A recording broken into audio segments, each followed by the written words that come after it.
vanilla extract from page 133 of our book, The Art of Extract Making. Let's go ahead and dive in. This is with fresh raspberries. Yes, these raspberries have been washed. I want to emphasize that once you wash them, you want to make sure they are completely dry, because once you measure them, you're adding water and you're not going to get as many raspberries as you want. So don't rush the process. Wash them and let them dry out, and then weigh them so you can get all the raspberries you want in that extract. Exactly. So this is 8 ounces. And these are so good. I just want to pop one in my mouth.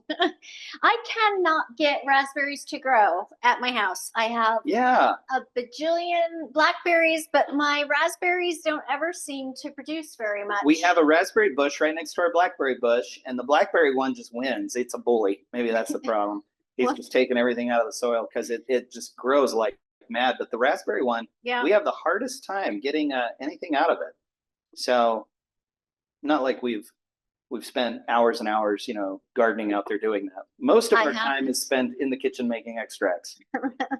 So if we garden more, maybe we would have figured out the raspberry problem. We do have lots of apples this year, which we're excited about. Yes. But the deer are more excited because deer love apples. And so we have deer all over the yard all the time eating our, you need the, here it is. I've got the Everclear. I'm going to put, this is 8 ounces of raspberries with 8 ounces of Everclear.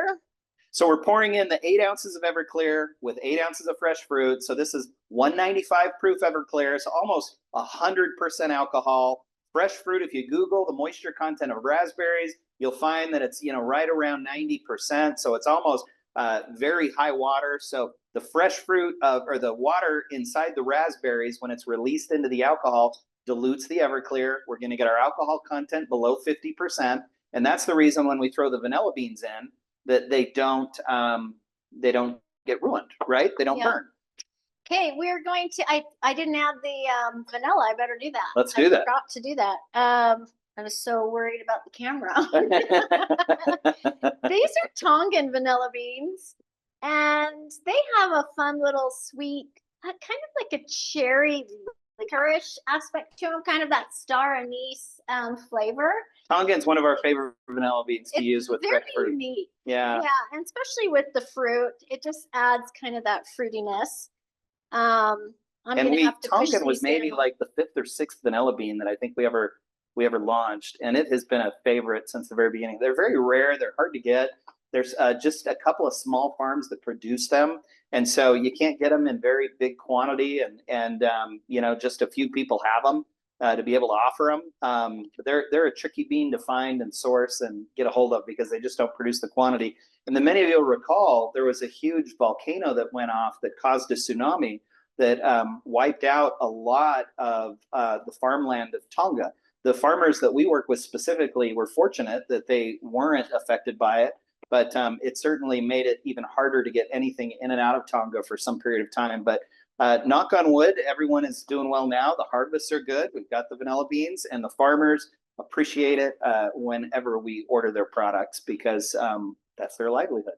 Yep. So anyway, so we're all done here with the raspberry. This one's just fun to look at. It is pretty, isn't it pretty? Look at that. These are ones you don't like putting behind the dark, in the dark place to mature. You kind of want to leave these out on the counter just because they're pretty, which you totally can do. But we recommend that it goes into a cool, dark place away from sunshine. It's the UV rays that'll change the outcome and the taste compounds and the flavor compounds. So that's why amber jars, and there's a bunch of information on VanillaPura.com about it, why people use amber versus other. We like clear just so we can see it, we can watch the extraction, but it means you got to store it in a place where you can't show it off all the time. Yes, but when people come over, sometimes they get it out. Sure, because it's fun. Well, they're always like, okay, what extract are you working on now? What's the new one? My niece comes over. She's like, what do we have going? So cute.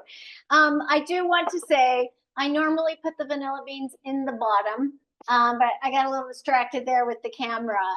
It'll be okay. Just make sure that all the vanilla the raspberries and the vanilla beans are covered in the alcohol. A little bit of it's poking out of the top. I'm gonna let time kind of absorb some of the raspberries, and then they'll start sinking, and then I'll go in and just kind of push everything down. If I notice that the raspberries or the vanilla sticking out, I can always dump it, put the beans in the bottom. But most of the time, I don't have to do that. It works out. Just give it time, and everything kind of settles in, and then just push it down, and you'll be fine.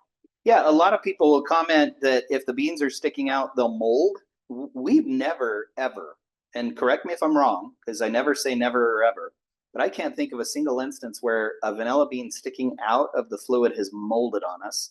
The issue is that anything sticking out of the fluid, it's not extracting. Yeah. That's the issue, is that if it's not fully submerged, you're not getting the extracts out of the part that's sticking out. And we want as much of that vanilla extract as we can. So some of you may have had other experiences where maybe it has, but in our case, I've never seen a vanilla bean mold when it's 90% of the way in and the tip is sticking out. But it certainly is not extracting when it's out of the alcohol. Yeah, so I just go in and do a little check. Usually in the morning, I'm having a little coffee, and I open my cupboard and just check on my little extracts to make sure they're all down.